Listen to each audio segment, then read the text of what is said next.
I'm not sure if the Prime Minister will actually say that. Questions about that. Will it be 3 days? Will it be 5 days? Will it be 2 households, 3 households, or 4 households? But certainly some easing on that front. Yeah, absolutely. So I'm not sure if the Prime Minister will actually say anything about it further at this press conference, in that there was a cabinet meeting yesterday.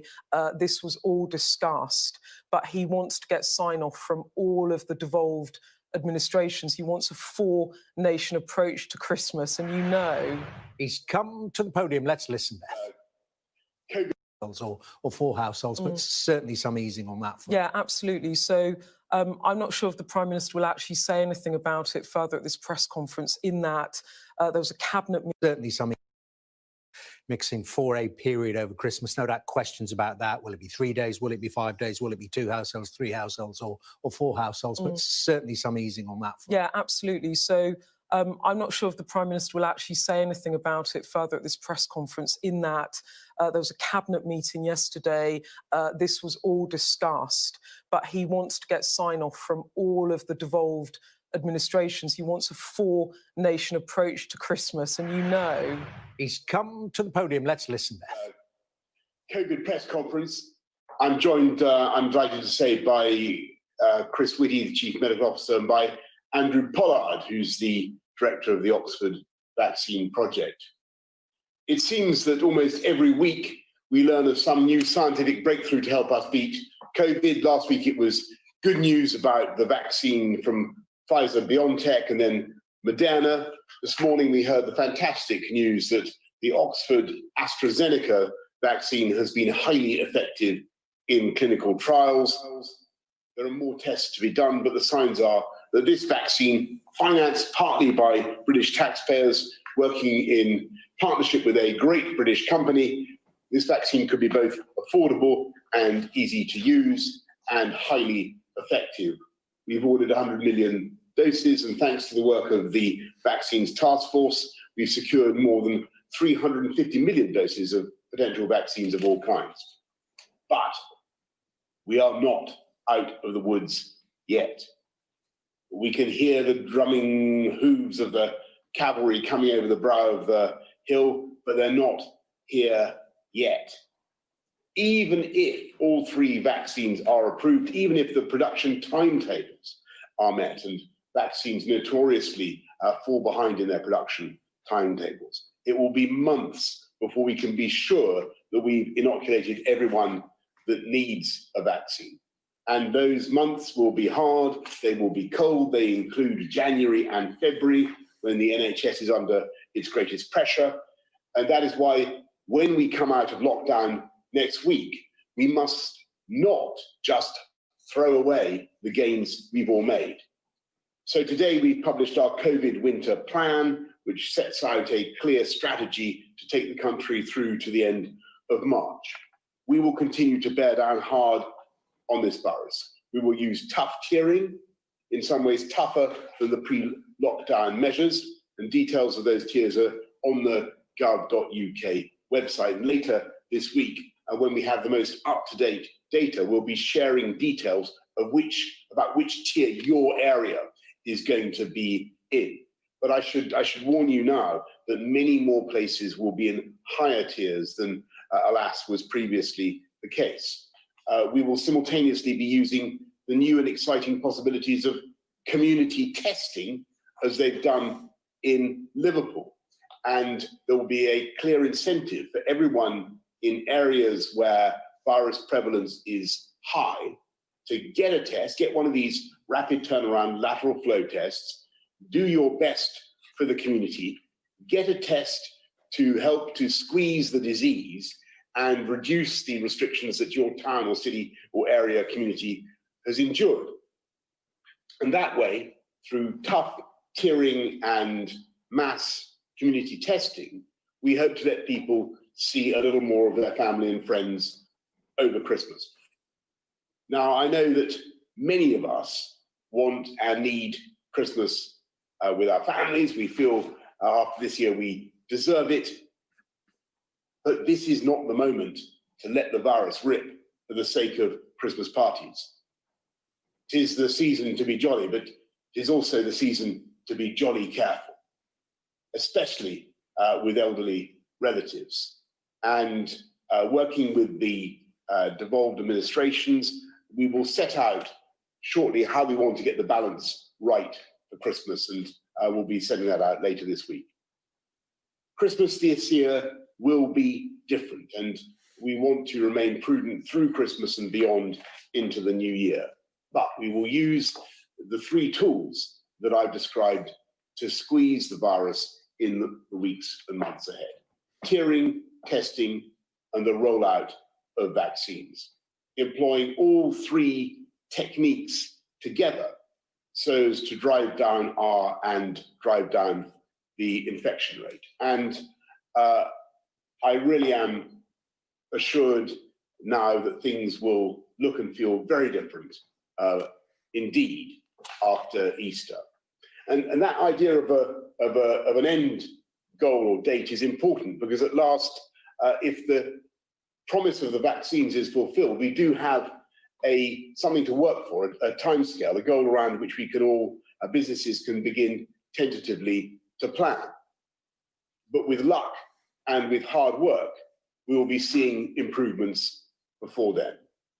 For now, the problem is not a shortage of hope or a lack of optimism, not with the amazing news that we're getting from the laboratories in this country. The challenge now, as we face this difficult winter ahead, is to fight down any over-optimism, to master any tendency to premature celebration of success. That success will come all the faster if we work together to follow the guidance, maintain the basic disciplines as people have done so heroically over the last few months: hands, face, space, get a test if you have symptoms, because that is the way we will beat the virus together. I'm now going to hand over to Chris Whitty to say a little bit about where we are with the vaccine, and then to go to Andrew Pollard. Thank you, Prime Minister. In fact, I was only going to say one thing, and that was an absolutely massive thank you to all of those up and down this country every day who are volunteering for studies into COVID, some in vaccines, some in drugs, some in testing, and many in just trying to understand the disease. Because as we've repeatedly said, it is only science that is going to get us out of this hole. And people across the UK are contributing enormously to this by volunteering their time, volunteering their expertise. Very large numbers of NHS workers, National Institute for Health Research, NIHR workers, Medical Research Council workers, working with the academics and working with the companies. So it is only by this combination of science that we will defeat it. And I just wanted to thank people from all of us for this enormous thing they've done to help us and everybody get out of the COVID hole. But it will be a long haul. And the main news from today is the remarkably good scientific achievement of the Oxford AstraZeneca vaccine, and Professor Pollard is the person who really can best outline that. Andy. Thank you very much, Chris. And it is, I think, a very exciting day for all of us. And we're hugely proud of our team in Oxford who's been leading this effort. But I think it's important to pay tribute to the 20,000 volunteers that there are in the trials around the world, and over 10,000 here in the UK who've come forward in this uncertain time, feeling an absolute duty to play a part to help us get back on our feet and perhaps beat the virus.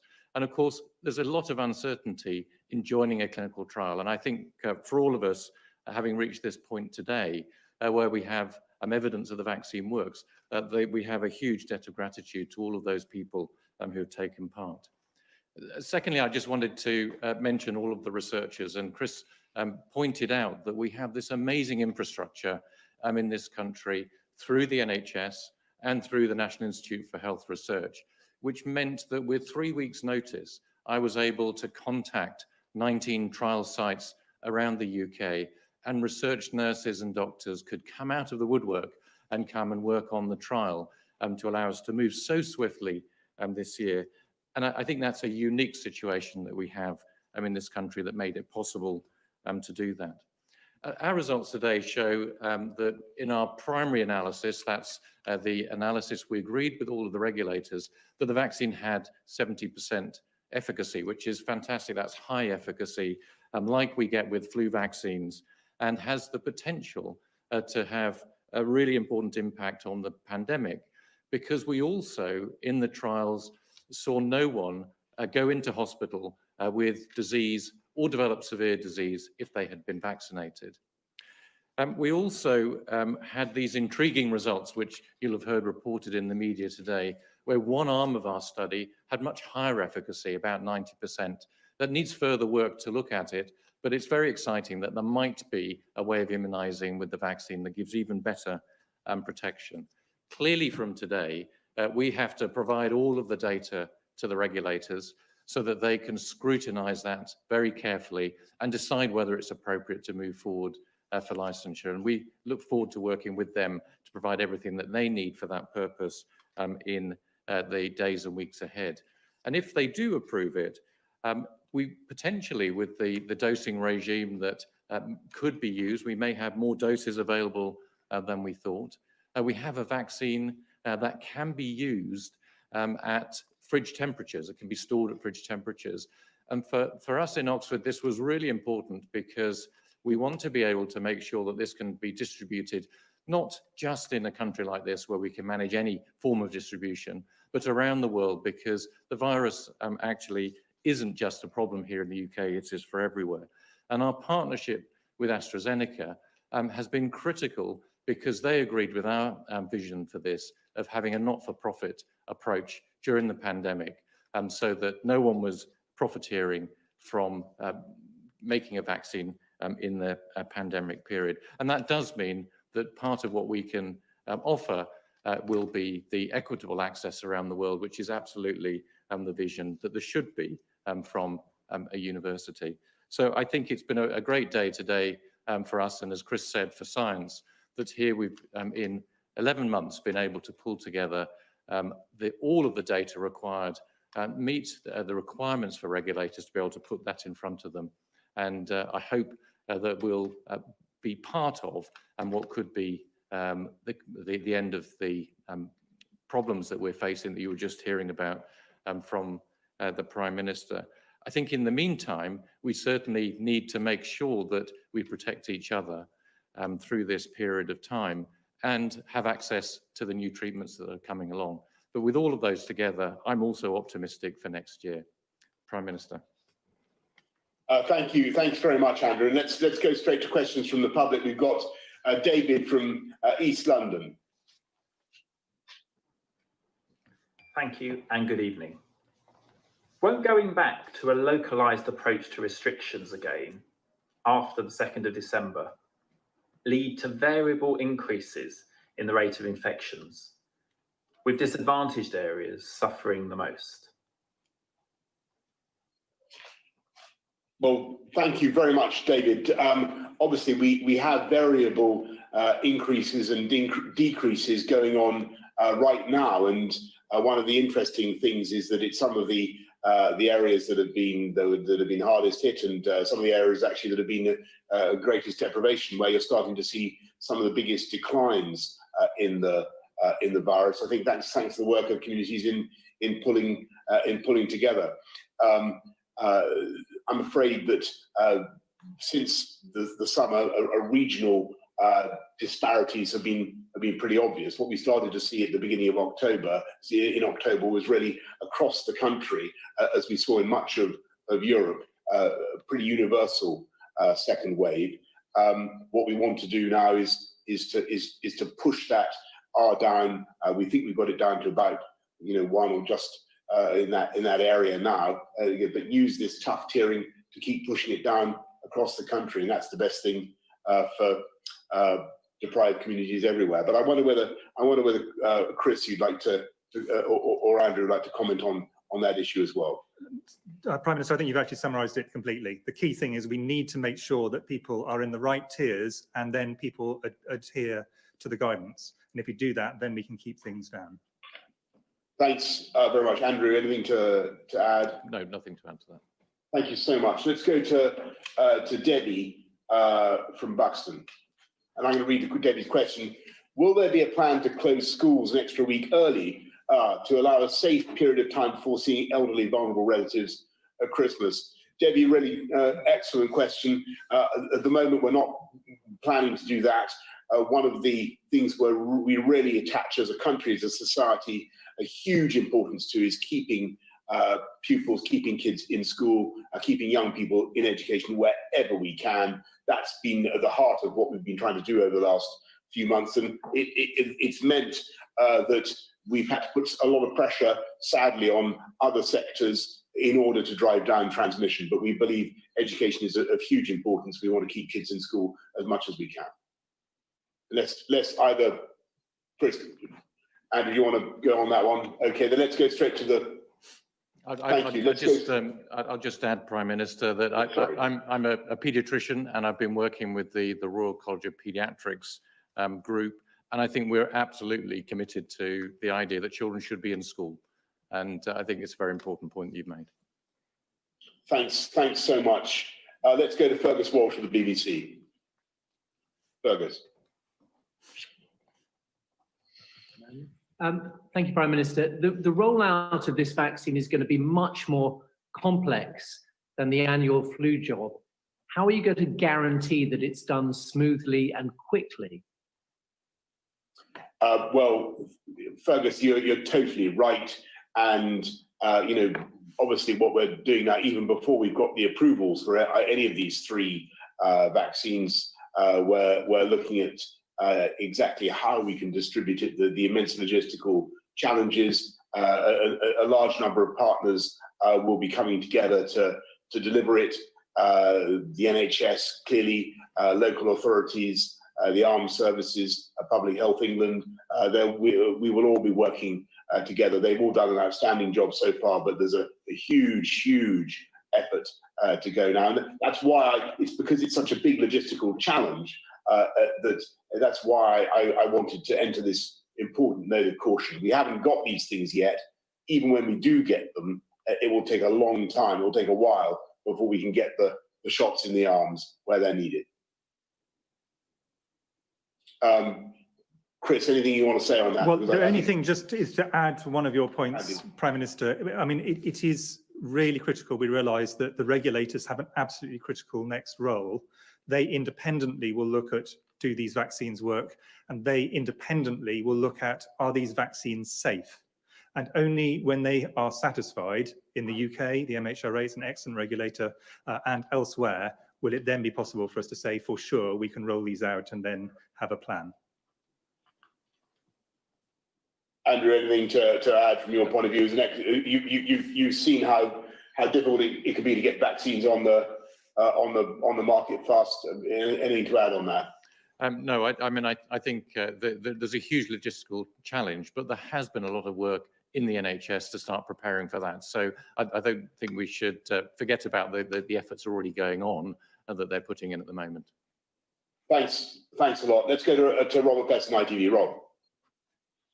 Hello. Question for the Prime Minister and Chris Whitty.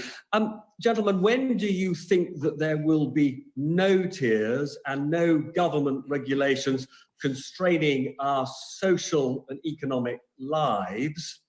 And if I may put a question to Andrew Pollard, if the virus mutates, how easy and fast would it be to adapt the vaccine to immunize against new strains in the way that we do for flu, for example?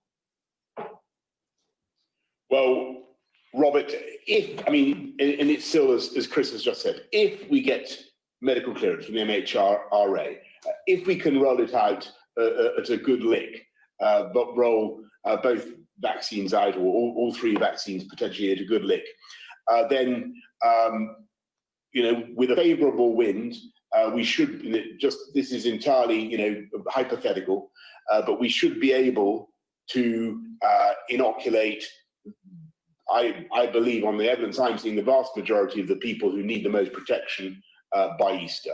That will make a very substantial change to where we are at the moment. And I don't want to give any more hostages to fortune than that, but that is that's the best information we have.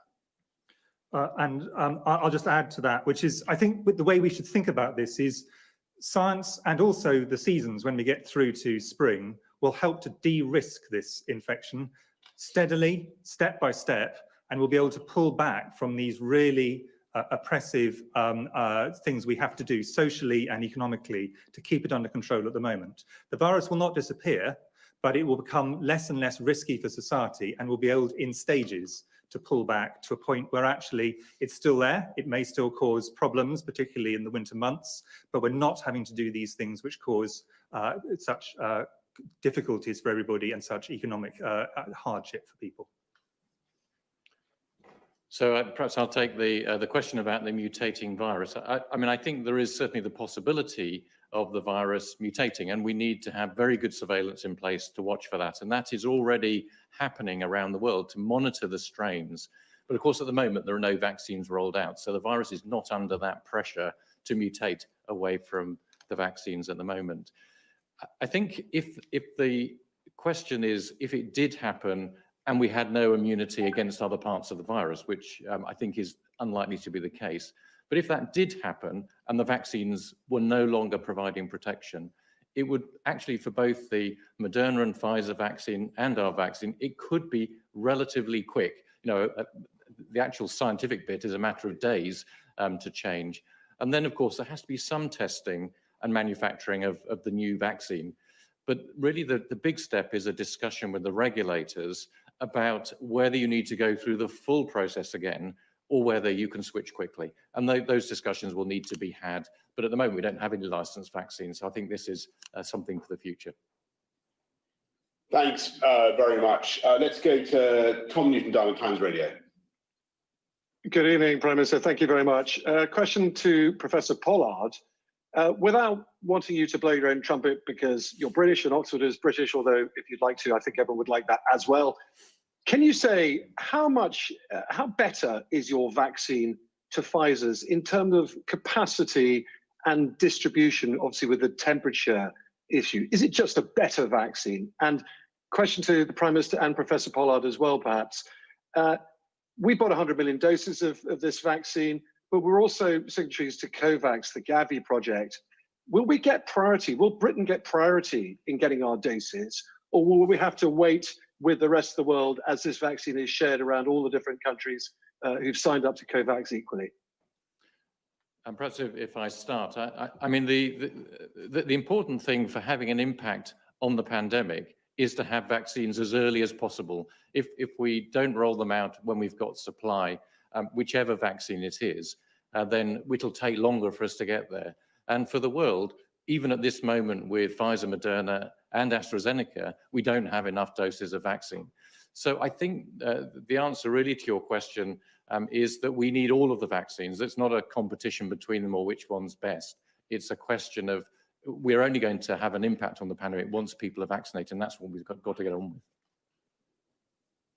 Yeah, and Tom, I think that we're doing a great thing by supporting the Gavi and the COVAX initiative. It's very important that the UK should be leading around the world in making sure that people get vaccines equitably in some of the poorest, neediest countries in the world. But we're also making sure that we have adequate supplies for this country, for suffering people in this country. And, you know, thanks to the efforts of Kate Bingham and the Vaccines Task Force, as you know, we've got, for the Pfizer vaccine, I think we've got 40 million, I think we've done deal for, I think, 40 million by the end of next year, the Pfizer-BioNTech vaccine. And then for Oxford AstraZeneca, about 100 million as part of the 355 million package. So, you know, we've got a huge, I hesitate to make, blow the UK's trumpet in any particular respect. I think we are at the front or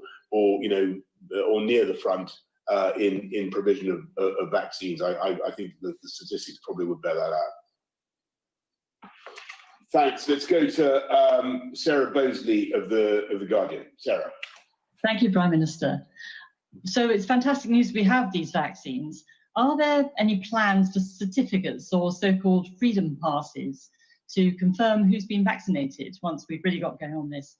So, and if so, what could they be used for? And is there a possibility of any sort they could become compulsory in order to access certain places? And if I may, once we have got vaccination underway, what will the public be told they can do? If we've got one, for instance, that has 90% of efficacy, it does still mean that 1 in 10 will not be protected. But is there a danger that everybody will think life is back to normal and it's safe to go back to partying? Well, Sarah, I'll ask Chris and Andrew to comment on your really very important question about vaccination and the role of the state. And let's be clear, there will be no compulsory vaccination. That's not the way we do things in this country. We think it's a good idea, and I totally reject the propaganda of the anti-vaxxers. They're wrong. Vulnerable people, people who need a vaccine, should definitely get a vaccine, and everybody should get a vaccine as soon as it is available, according to the advice of the JCVI, the Joint Committee on Vaccination and Immunisation. We should be very, very pro vaccine. On your sort of your idea about I think perhaps there's a confusion. What we're suggesting is there might be an interrelation between the tiering structure and the mass testing, and there I think there is the potential to encourage people to get a test as a community and work together to squeeze the disease, as Liverpool did, and that was it's been really encouraging to see how the people of Liverpool really came together. Large numbers took tests. We would like to see even bigger proportions of communities taking these lateral flow tests to establish whether or not they're infectious, because we think that could be a way of isolating the positive cases, helping to drive down the rate of infection, and so helping that area, that community, to move down the tiers to get rid of some of the restrictions. I hope that's clear. So it's an interrelation between the tiering and getting a test to squeeze the disease. Shall I just start off on the vaccination? But I think Andy will want to add on this.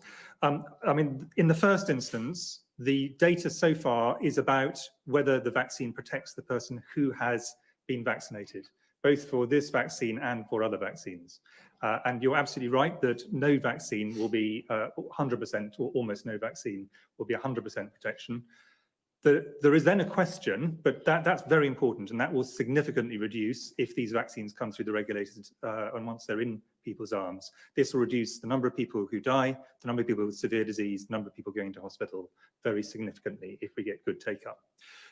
Then there is the possibility that any of these vaccines, and indeed new ones coming on, because there are many other vaccines coming through the system, including ones being trialled here in the UK, may actually protect people around the person who's vaccinated, because they make it very unlikely that person will either get infected or will pass it on. We don't know that yet. There are some early hints that might happen, and for some infections it definitely does happen. But we can't say that for sure. And if that's the case, then getting a vaccination not only protects you but it also protects your family, your friends, your work colleagues, those around you. But we cannot say that at this point until we have more data. But I think I would like to also just reiterate a point the Prime Minister has made. It is absolutely the case that either way, my advice would be, any medical practitioner's advice would be, these should be voluntary vaccinations, and people should want to take them because they will protect them from a potentially very debilitating and in some cases sadly fatal disease by these vaccines. But I think we need to be clear that there is this additional use that might come through, and Andy has got some early data on this from their vaccine. Yeah, I mean, I certainly agree with the point that none of the vaccines are likely to protect everyone. But one of the interesting features so far across all of the different vaccines is they do seem to have stopped hospitalizations and severe disease. We only have limited data from press releases so far, but that's really what it appears to be. So it may be that the thing that we're really after, which is going back to the initial slogans about protecting the NHS, it may be that all of the vaccines can do that. What is harder is to prevent milder disease. And of course, most of the people in all of the trials that are being done have these slightly milder infections, which is the bit that we can measure the most easily because there are more of them. So when we see the efficacy levels, it is a mixture of dramatic impact against severe disease and slightly less dramatic impact against the milder disease. But all of the vaccines have high efficacy. The hint in the data, there's just a little hint in the data from ours, because we have this amazing setup here in the UK where we've been able to swab over 8,000 people in the trials every week. And so we can also pick up the cases of asymptomatic infection. And there's a hint in the data that in one of our groups that had the higher efficacy, we were able to reduce the amount of asymptomatic infection. And that may mean that there could be fewer people in the population who are spreaders. And that starts to stop the virus in its tracks if we can get there. But it's only a hint at the moment. We need more information. Thanks, Andrew. That's incredibly interesting and possibly encouraging. Thank you. Paul Waugh, HuffPost. Evening, Prime Minister. You've announced today that the funding for Test and Trace will increase to £22 billion a year. That's equivalent to a fifth of the entire annual NHS budget. Do you think the current service offers anywhere near a fifth of the benefits of the entire NHS? And can you say how much of that new money will go on tracing as opposed to testing?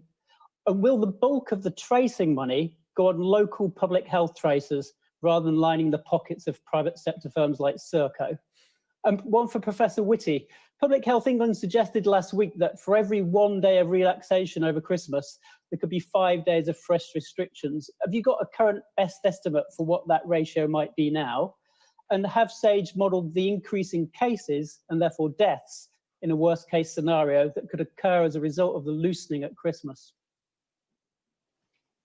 Thanks, Paul. I'm just going to go back to some stuff I've been saying to you and to many others over the last few months about NHS Test and Trace.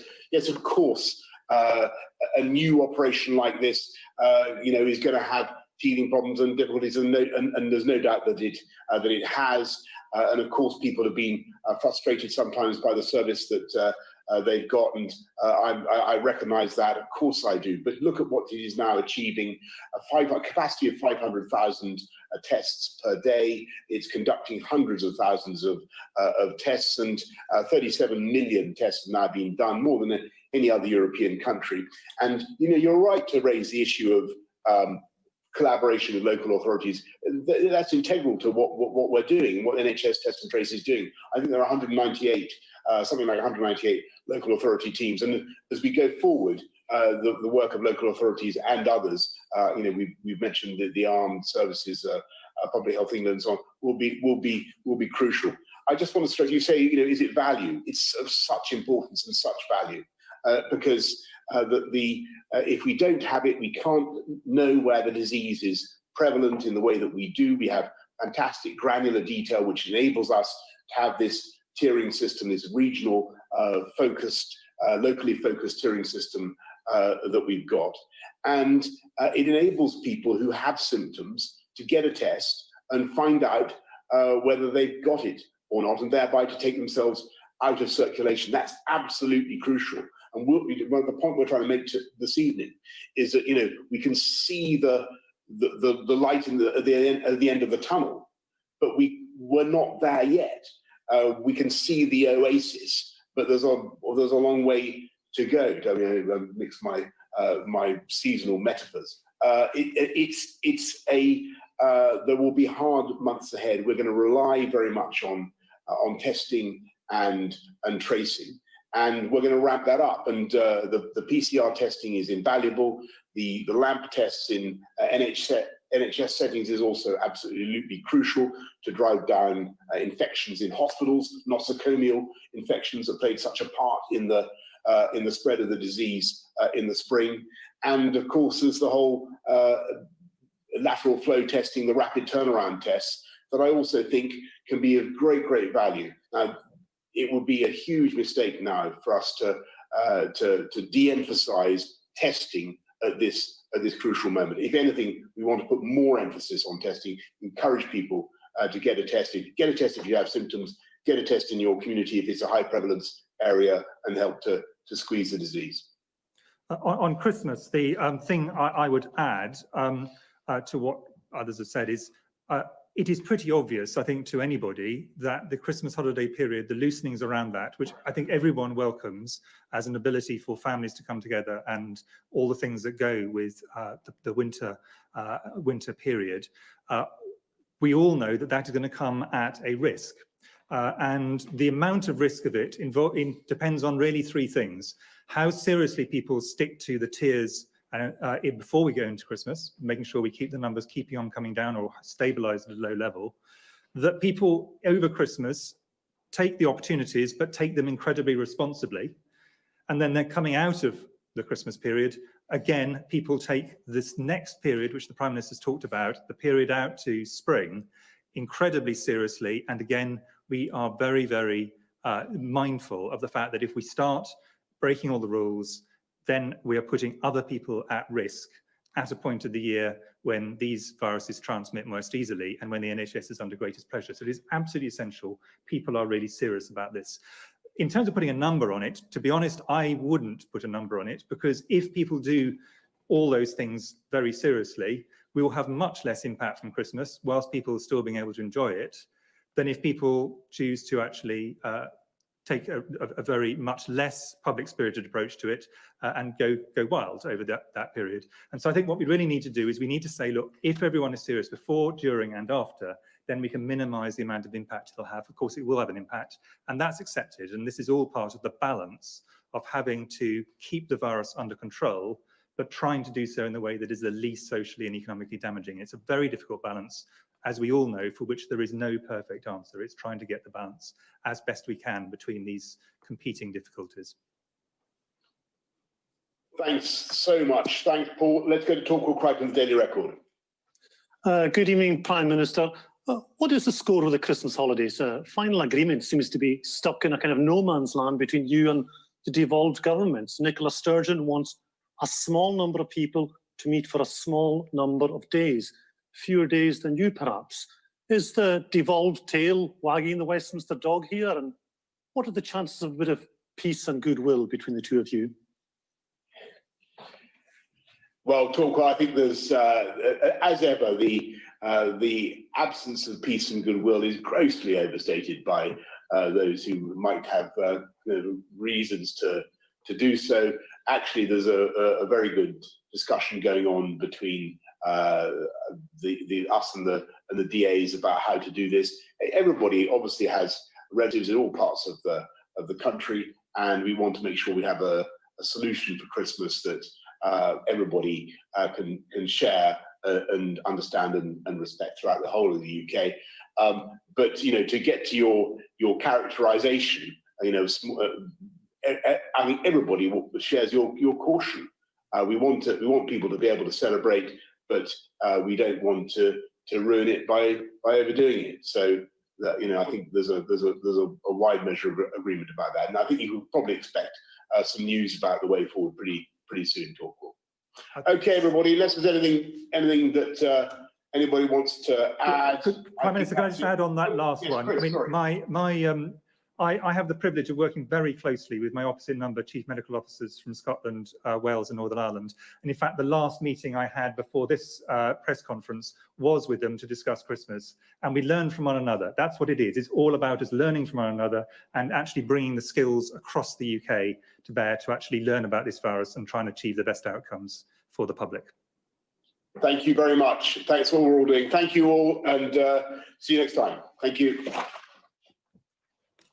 And there we have it, the latest news conference led by the Prime Minister. Our political editor, Beth Rigby, is here with me. And the message coming from that is about balance. So yes, lockdown is lifting. There are vaccines potentially on the way, but, still got to be careful.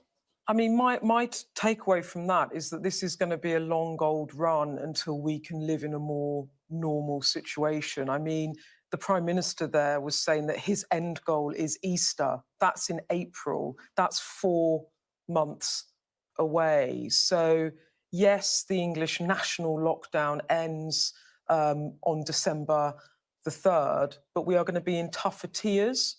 More of the country will be in the higher tiers.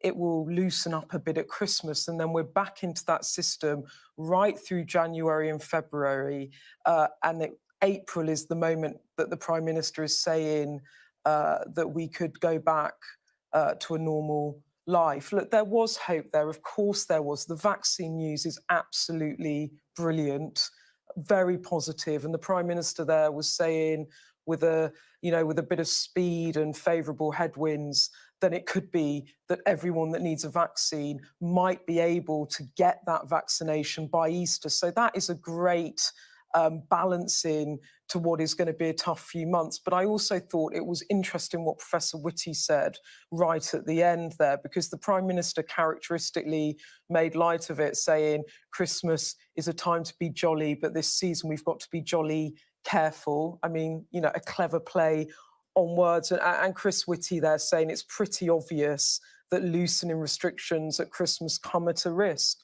And that risk depends on how people behave before, during and after Christmas.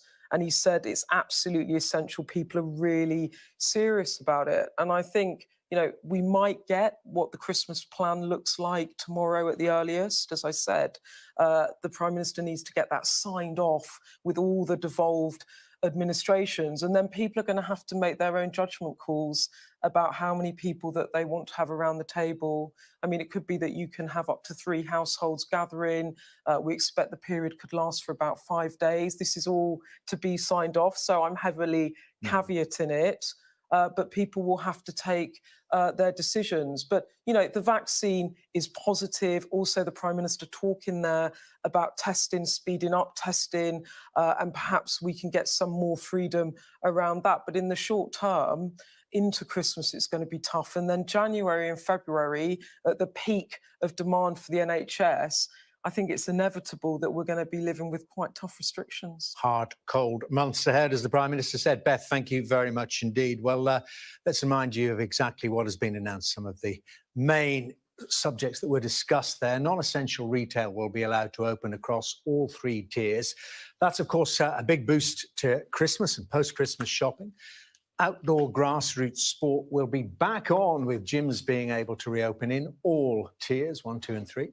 The 10 p.m. curfew for pubs and restaurants will be extended until 11 p.m. in tiers 1 and 2, but in tier 2, only pubs serving meals can open substantial meals. Pubs and restaurants in tier 3 will only be able to offer a takeaway service, and all other hospitality and indoor entertainment venues must close. All places of worship can reopen across all 3 tiers. Those in tier 1 can interact with up to 6 people, but those in tier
Order, order. We now come to a debate entitled this House considers a petition relating to Nigeria and the sanctions regime. I call Teresa Villiers to move it. Thank you, Mr Gray. It's a pleasure to serve under your chairmanship. I beg to move that this House has considered e-petition 554140 relating to Nigeria and the sanctions regime. I'd like to thank the 220,330 people who have signed this petition, or at least had done when I last checked it this morning, especially the 853 of them who are my constituents in Chipping Barnet. This petition has been prompted by the disturbing events in Nigeria over recent weeks.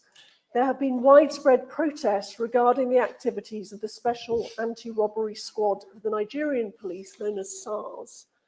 This unit has a deeply controversial reputation, and the hashtag #EndSARS started to appear prominently on social media back in 2017. Reports of violence and human rights abuses by SARS date back several years, but these latest protests followed circulation of a video in early October, shockingly, which many believe shows a man being killed by SARS officers. On the 11th of October, President Buhari announced plans to disband the unit. However, such promises have been made in the past, and yet SARS seemingly has continued to operate. This would in fact be the 4th time it was abolished. Many protesters therefore felt that disbanding SARS, even assuming it happens, would not be sufficient to tackle long-standing problems with police brutality, particularly if SARS officers are simply assigned to different parts of the police service. Activists are now calling for a complete overhaul of policing in Nigeria. They also want police officers responsible for beatings, killings, extortion, unlawful detention, and other crimes to be held to account. So the protests continued, and thousands of Nigerians, most of them under 30, took part in events such as peaceful marches, candlelit vigils, multi-faith prayer sessions. People came together across divides, having different social, cultural, and tribal backgrounds. Supportive comments flowed in from the Nigerian diaspora around the world, from celebrities, and the End SARS movement quickly widened beyond the concerns expressed initially about policing and started to capture some of the general frustrations of a young population demanding an end to poor governance and corruption. But I'm afraid the situation became far more grave on 20th October, when the Nigerian army and police opened fire on a peaceful demonstration at the Lekki toll gate in suburban Lagos. What happened is disputed, but Amnesty International have tracked events through photos and video footage posted by protesters. They show army trucks approaching the protesters from both sides of the toll gate, blocking them in. Shooting with live rounds started almost immediately with no warning given. A local musician, Obianuju Catherine Uday, was streaming the events live on Instagram as it happened. And later she said, there was a guy that was running and he fell and we looked at him. He was shot in the back. Several people are now looking for missing loved ones, including Elisha Sunday Ibanga. An eyewitness told CNN that Elisha's brother Victor was shot in the head during the protest and his body was taken away. The US broadcaster report that they have seen a geolocated photo of Victor Ibanga lying in a pool of blood and wrapped in the white and green Nigerian flag, one of the same flags held by protesters earlier in the evening as they sang their national anthem. Similarly and equally tragically, Peace Okon is someone who hasn't seen her younger brother Wisdom since he went to the demonstration on the night of the shootings. She said, I've gone to hospitals, I've gone to police stations, I've gone everywhere, I can't find him. It isn't clear how many were injured or lost their lives in Lekki, but Amnesty International estimate that 56 people have died since the protests began. And they've documented many instances where excessive and disproportionate force has been used to try to control or stop protests. The shootings at the Lekki toll gate have sent shock through many in Nigeria. For many, it seemed like the last straw. The government there has promised judicial panels of inquiry to investigate what happened, but there is widespread skepticism about whether these processes will be effective in holding to account those responsible for the bloodshed and the human rights abuses which have occurred. And that concern is, I believe, felt by many constituents here in the UK, especially those with heritage or family links to Nigeria. This is illustrated by the huge support for this e-petition we're considering this evening, which asks the UK government to consider imposing sanctions. Now, as I read it, the petitioners are asking for Magnitsky-type sanctions against named individuals within the Nigerian government and security forces. There's a recognition that generalised old-style sanctions applied to the country as a whole might cause hardship to ordinary people not in any way responsible for the problems highlighted by the petition. So this debate is a vital opportunity to hear from the Minister and to have her respond to this urgent appeal from the e-petitioners. An appeal that the government consider imposing targeted sanctions against certain individuals believed to be culpable in relation to the violent and excessive police response to peaceful protests in Nigeria.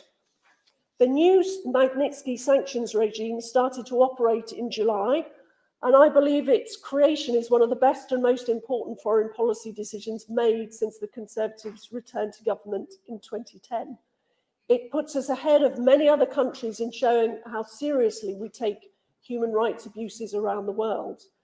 It even, I gather, earned us praise from Guy Verhofstadt, which is undoubtedly a rare thing. But I believe that the petitioners have a credible case for the imposition of individualised sanctions such as travel bans and asset freezes.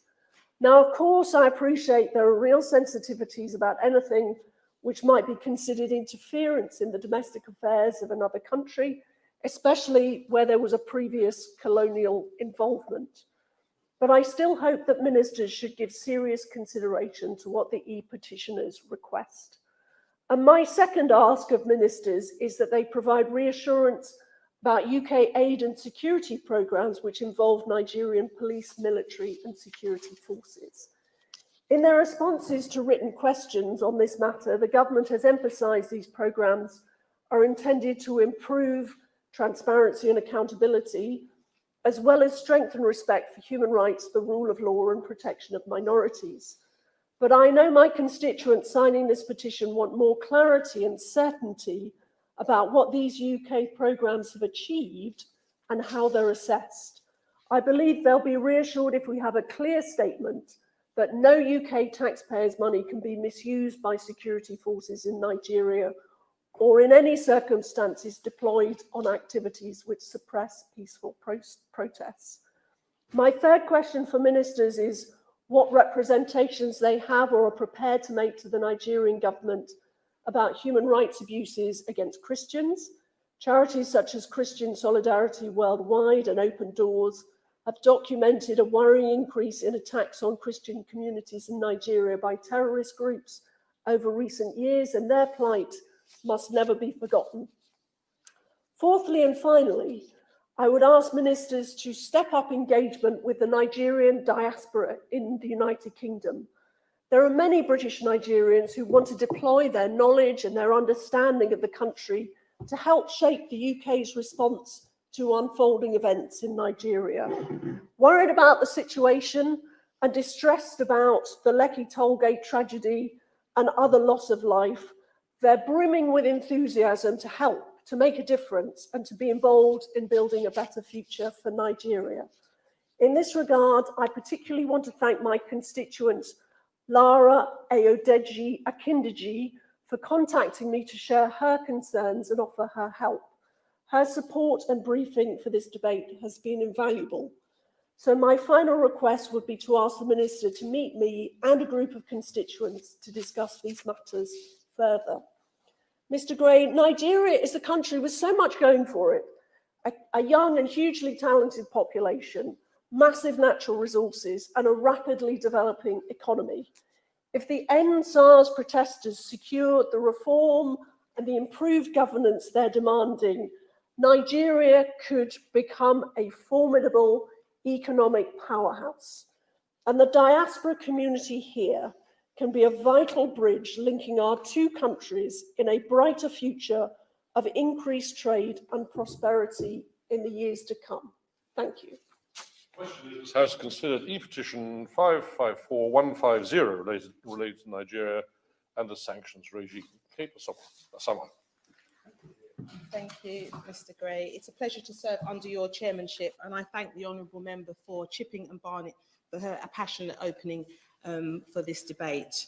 I would also like to thank Silas Oja for creating this petition, which now has more than 220,000 signatures including almost 2,000 of my own constituents in Edmonton who signed the petition we are debating today. And I'm sure that I'm not the only member to have been inundated with messages from constituents in recent months, urging them to do whatever they can to lend their voice to the End SARS protests. As the chair of the All-Party Group for Nigeria, I was particularly keen to speak on this debate and highlight the need for the UK to stand with the Nigerian people against an increasingly cruel and brutal regime.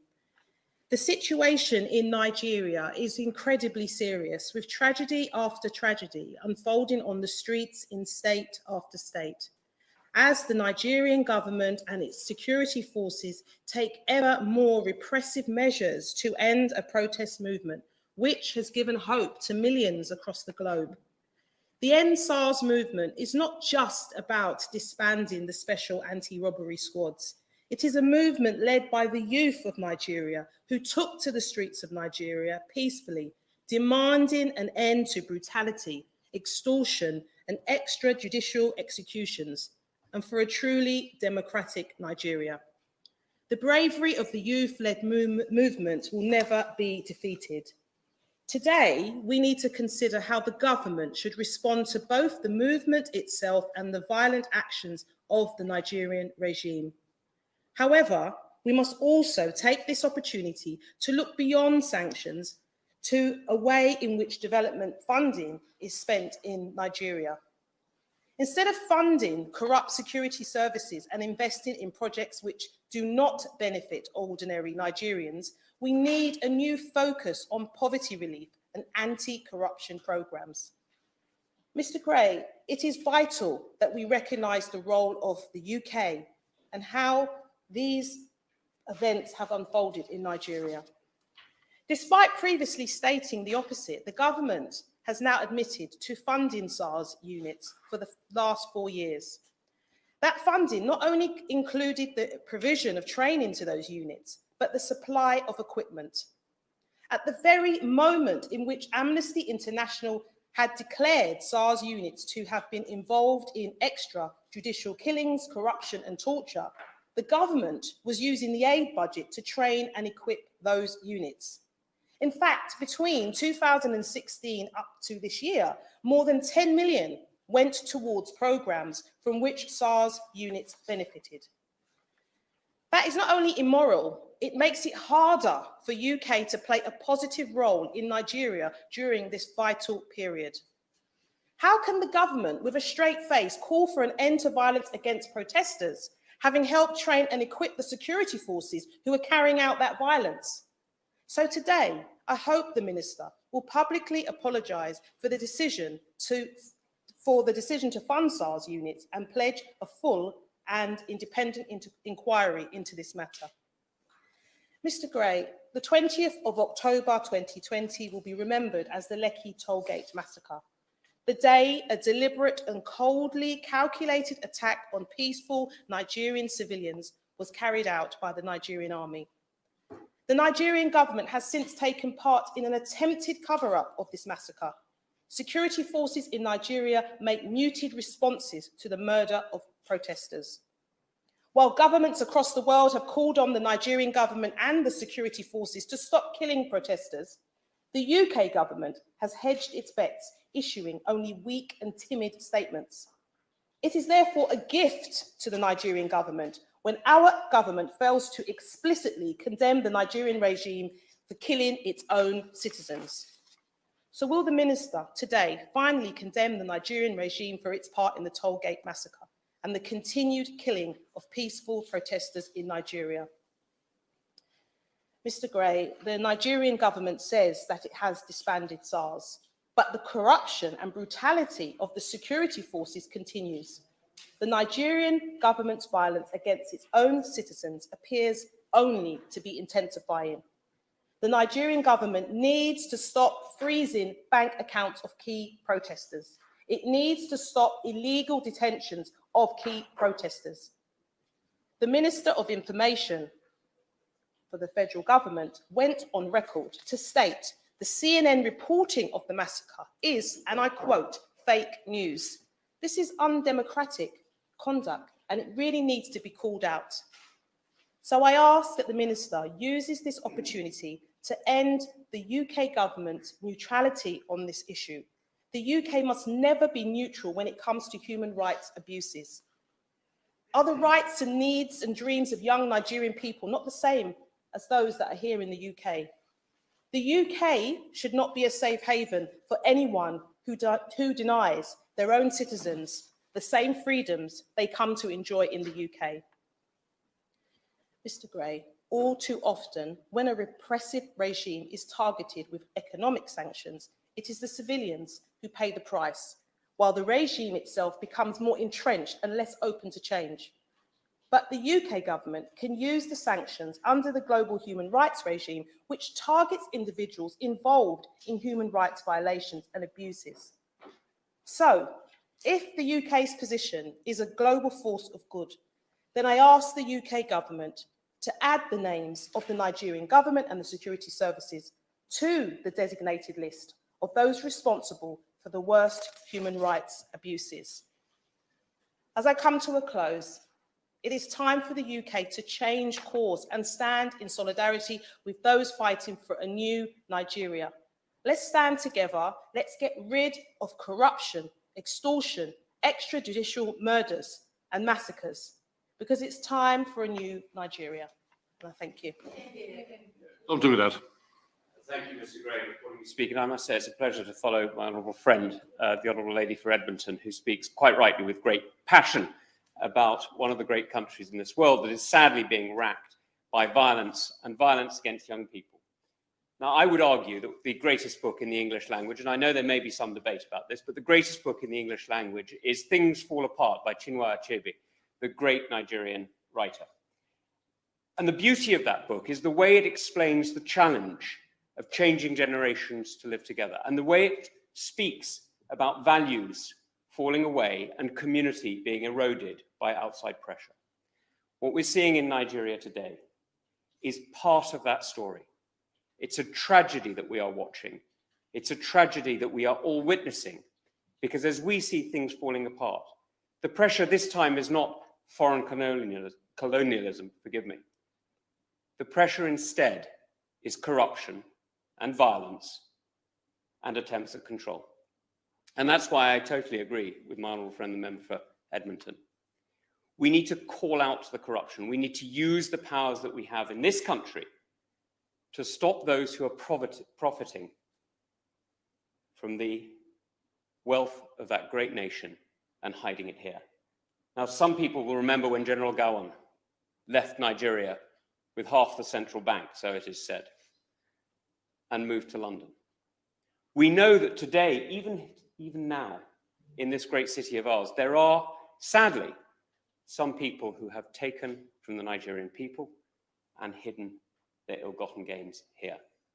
We know that our banks, sadly, have been used for that profit and for that illegal transfer of assets. And that means that the UK is in an almost unique position in being able to actually do something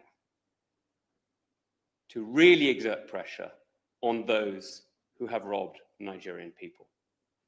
Now, this puts a particular onus on the minister, and I know my right honourable friend knows it, that using Magnitsky sanctions today isn't just about protecting Nigeria, although it is. It's not just about respecting Nigerian young people who have been robbed and murdered by these SARS units.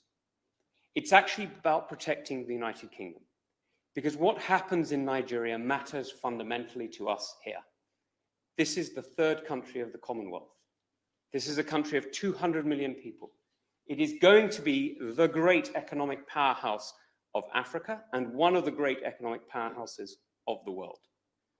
This is a country whose wealth, not just in the oil off the river state, but in the imagination and creativity of its people, is witnessed every day in Nollywood, and perhaps more my style, at the great University of Jos.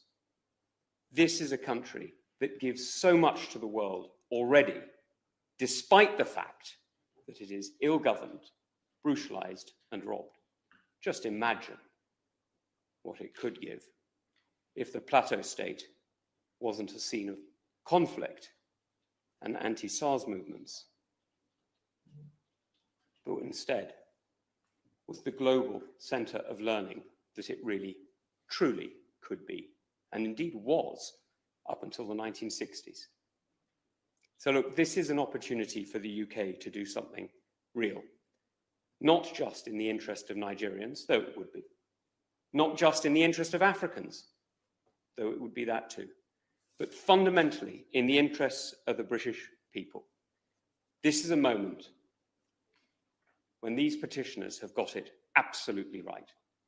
They are not just arguing for the rights of young Nigerians who are claiming their own rights. They are arguing for the rights of Democrats, of free people, and of honourable people everywhere. And I hope that my right honourable friend and her colleague, the Secretary of State, will listen, will look at the sanctions regime and choose very carefully where they apply. Thank you, Mr. Gray. It's a pleasure to speak in this meaningful debate and to follow the honourable member for Tunbridge and Malling. The events surrounding the NSAS protest in Nigeria has caused global concern and outcry. Last month, mainly young Nigerian people took to the streets in a peaceful protest against police brutality. And on the 20th of October in Lagos and in other parts of the nation, the military are alleged to have attacked peaceful protesters with disproportionate force and have killed and injured civilians. The world watched the horrific videos. The world saw the awful pictures from the scene. The world heard the eyewitness accounts from survivors who managed to escape the horrors of that night. Human rights agencies such as Amnesty International have supported these claims. Despite the overwhelming evidence, Nigerian government and military initially denied that the military were at Lekki and labelled the events as fake news.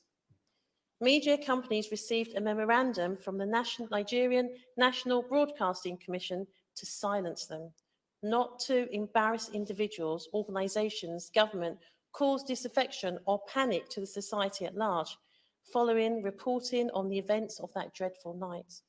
Consequently, some media houses who did report on the events were fined.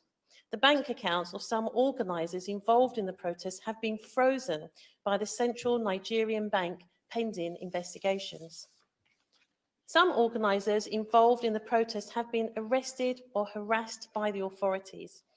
These actions equate to the preventing and indeed stopping free speech and the right to peaceful protest by the state, and this is unacceptable. Peaceful protests are vital to the functioning democracy and are a fundamental human right. These rights should be upheld and respected. Many of my constituents who have a Nigerian background are in great distress.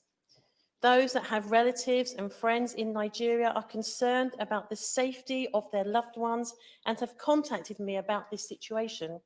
I indeed have close friends in Nigeria who are also deeply concerned and have contacted me about this. They all ask for one simple thing, that the UK government defends the right to peaceful protest and free speech and ensures that those within the Nigerian government and army are held to account for the atrocities committed against peaceful protesters.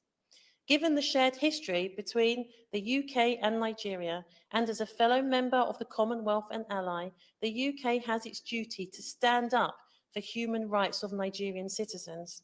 In the case where Nigerian officials are avoiding accountability over the killings of protesters, I believe that the UK should be looking to impose sanctions on state officials involved in the human rights abuses of Nigerian citizens.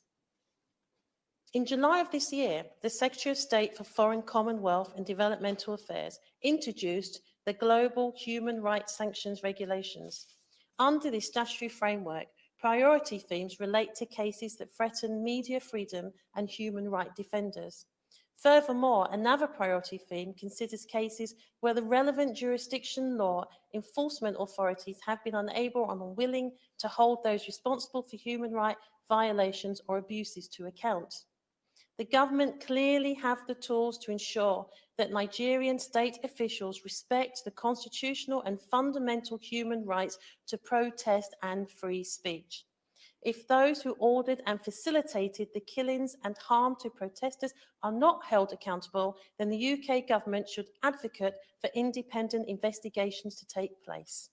And following investigations, any individuals found responsible for these atrocities of human dignity must face sanctions.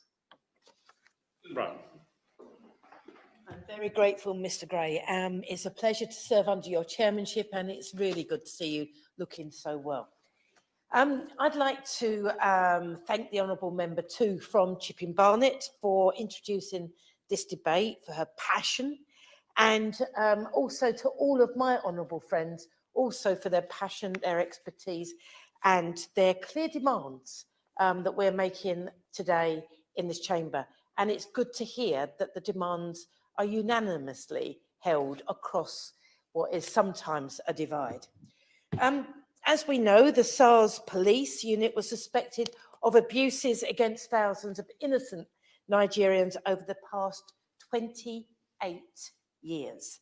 It's sadly clear that Nigeria does have a serious problem with abuses of state power and with corruption, which goes way beyond SARS. The protest movement that we are seeing rise in Nigeria wants all of these abuses addressed. SARS and other police forces were well known for targeting young people for arrests, extortions, beatings, almost at random. I'm told if you're young, if you had the wrong hairstyle or clothes, or if you're driving a car and playing music, you could be targeted. Your money and your possessions could be seized with no evidence, and people know if you resist, you will be beaten and possibly killed. SARS created an environment of fear and injustice, and until the protests, there was no real sign that those in power were listening or prepared to act. It appears to be, sadly, just the same with many other issues in Nigerian society. There's terrible unemployment. There's little access to healthcare and to education, and a poverty rate as high as 70%, according to Oxfam. The people of Nigeria have the right to come together and call for an end to those injustices. But as we know, in recent months, their peaceful, powerful actions have been met with horrific violence. Amnesty says that at least 56 people were killed during the recent protests, including at least 10 in Lekki. I've been fortunate enough to hear from a young journalist with direct knowledge of what happened at the Lekki toll gate. And she told me, and I'm going to read out her words. She said, and I quote, "It was devastating, something you don't want to imagine. The protesters did not know that the cameras and the lights were going to be removed. There were no cameras to witness anything. And then, as we've heard today, the soldiers opened fire on the crowd of protesters, and my contact said one of the survivors jumped in the water, but the soldiers kept on shooting.